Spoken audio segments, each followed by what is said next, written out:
앉으십시오. 참 예수님, 요즘 우울증 환자들이 많이 늘어나고 있습니다.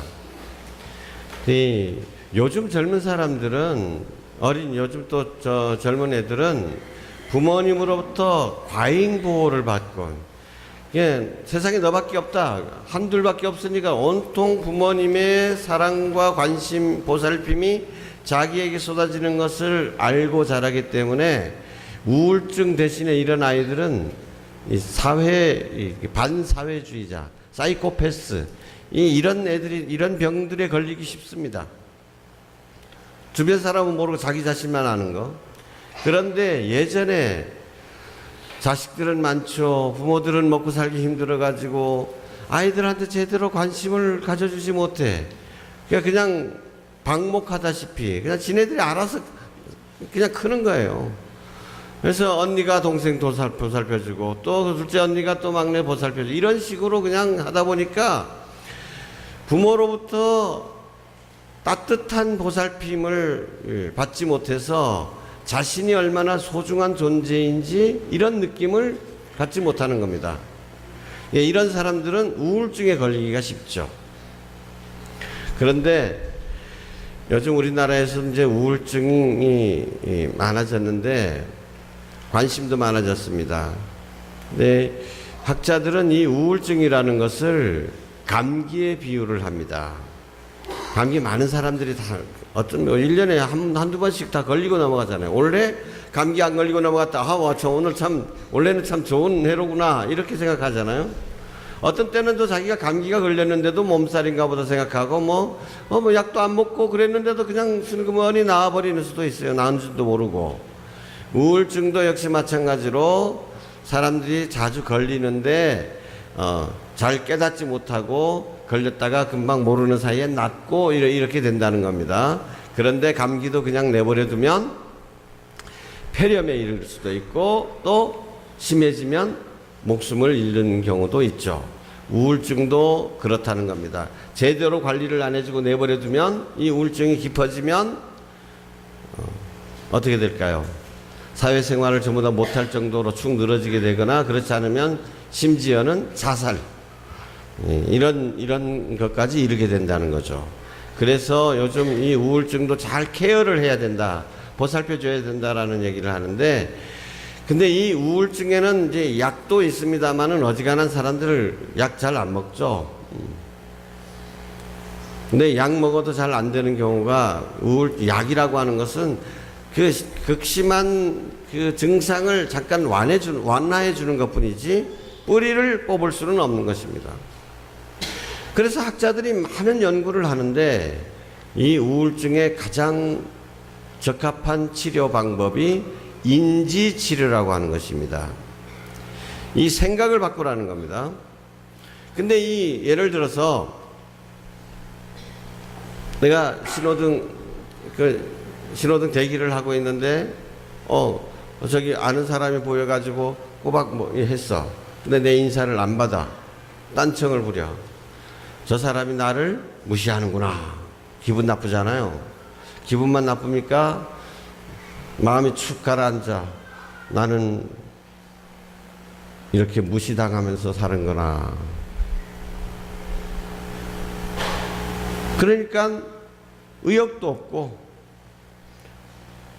그런데 정말일까?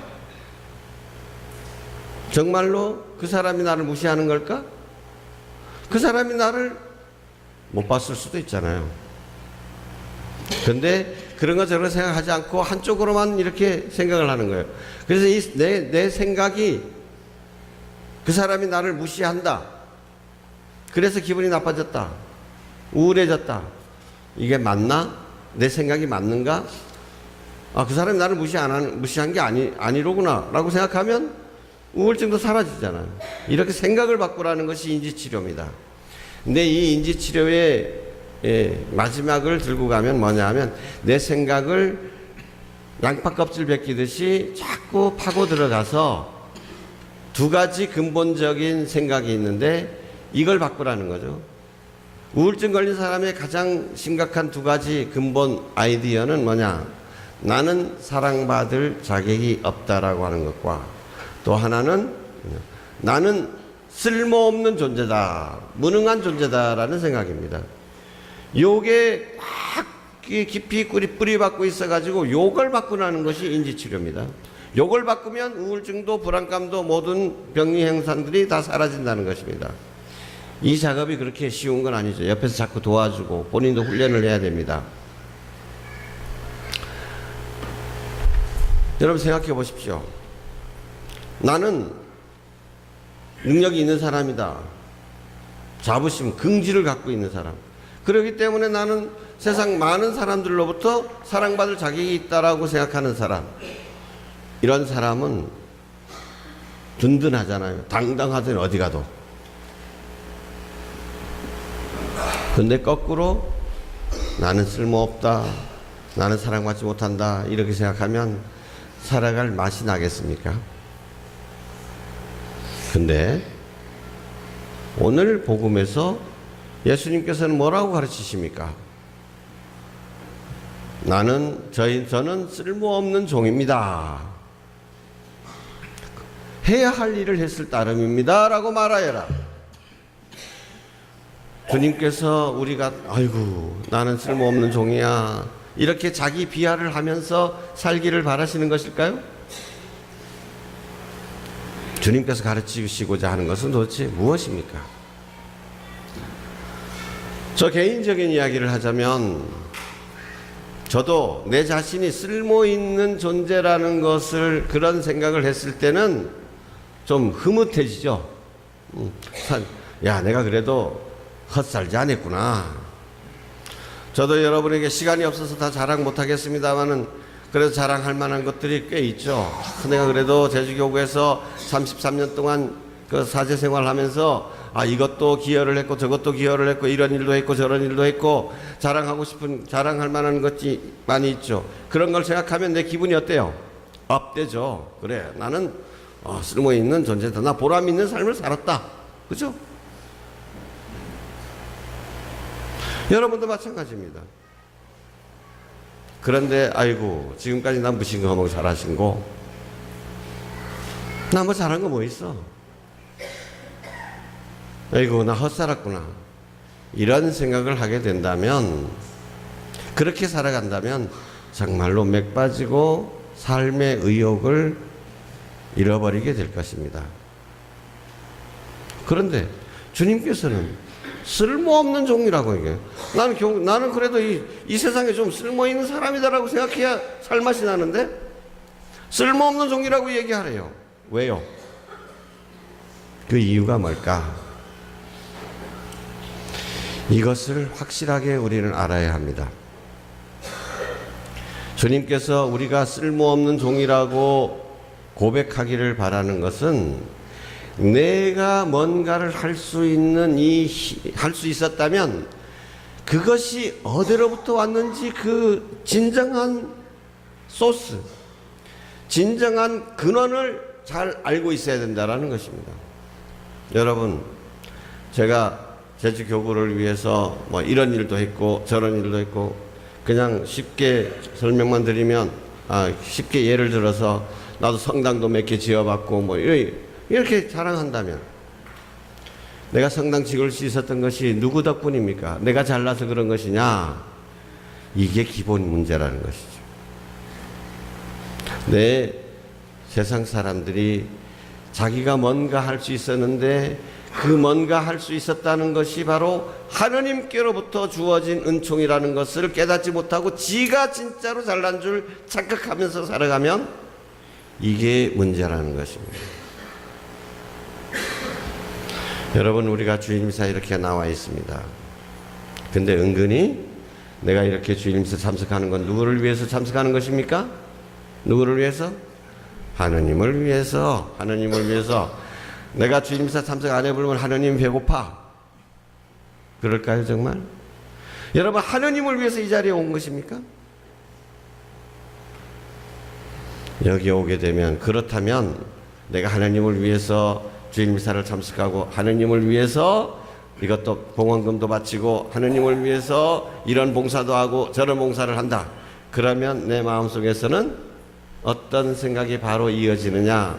하느님도 나한테 갚아줘야 돼. 나는 하느님한테 뭔가를 요구할 권리가 생기는 거야. 나 이렇게 잘했는데.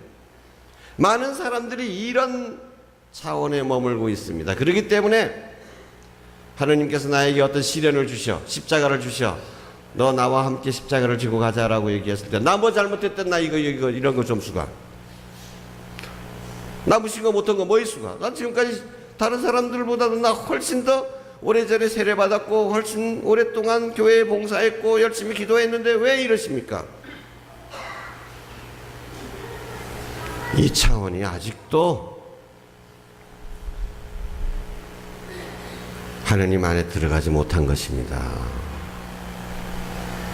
우리가 주일 미사를 참석한다면 오늘 우리를 이 귀한 시간에 불러주심에 감사해요.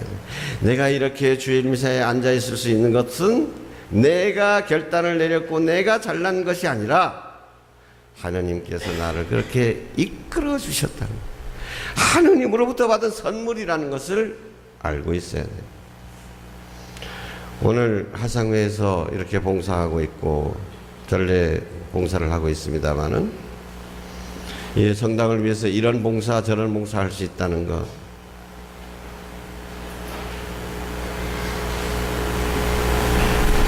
교회에서 조직의 쓴맛을 맛보고 나서 냉담한 사람들 많이 있죠. 그런 사람들은 이 수준에 머물러 있기 때문에 그런 겁니다. 내가 이렇게 했는데 말이야, 뭐 돌아오는 건 이것뿐이야, 이러려면 뭐 하러 다니냐, 이거. 그렇습니다. 자기가 교회를 위해서 뭔가를 했다면 그 지가 잘난 것이 아니라는 거예요. 하느님께서 그럴 수 있는 기회를 주셨고 하느님께서 그럴 수 있는 능력을 주셨고 재능을 주셨다는 거죠. 그걸 알지 못하면 이렇게 거만하게 되고, 그래서 뭔가 자기가 원하는 대로 자기 기대대로 주어지지 않으면 좌절하거나 실망하게 되고 불평하게 되고, 맨날 하느님을 믿는다고 하지만 세상에서 사는 것과 똑같이 살아가게 되는 것입니다. 주님께서 하시는 말씀 바로 그것입니다. 쓸모없는 종이라는 것, 하느님 눈에 내가 정말 쓸모없는 종이라는 것이 아니라 하느님께서는 나를 누구보다도 소중하게 여겨주시고 하느님 눈에 넣어도 아프지 않을 귀염둥이 들입니다. 그럼에도 불구하고 우리가 하느님께서 나를 사랑해 주시는 것은 하느님께서 사랑 자체이시기 때문에, 하느님 때문에 내가 사랑받는 것이지, 내가 사랑받을 자격이 있어서, 내가 그렇게 예뻐서, 내가 그렇게 능력이 있어서 뛰어나서 영웅이기 때문에가 아니라는 것을 알고 있어야 된다는 것입니다. 어제 소아데레사 주길이었습니다. 소아데레사 성령의 가르침이 바로 이런 것입니다. 어린아이가 되라. 어린아이가 내가 어머니 아버지한테 사랑받는 것이 지가 뭐 잘해서 그렇다고 생각합니까? 아니죠. 자기가 뭔가를 할 수 있었다면 다 부모로부터 받은 것이라는 것을 알고 있는 거예요. 그렇기 때문에 부모가 어디 가자라고 하면 엄마 새끼손가락 붙잡고 졸졸 따라갑니다. 엄마 데려가는 것이 좋은 것이라는 걸 믿고 그냥 가는 것이죠. 오늘 복음 첫마디에 사람들이 예수님께 저희에게 믿음을 더해 주십시오 하고 청하였습니다. 오늘 우리도 같은 마음으로 하나님께 우리에게 참된 믿음, 겸손한 믿음, 하나님께서 모든 능력의 근원이시며 그래서 그 사랑으로 우리에게 이렇게 자비를 베풀어 주셔서 우리가 이런 일도 할 수 있고 저런 공로도 세울 수 있고 이렇게 서로 나눌 수도 있고 이 자리에 와서 함께 신앙을 고백할 수도 있다는 것을 인정하고 감사할 수 있는 이런 믿음에 이를 수 있도록 기도합시다. 아멘.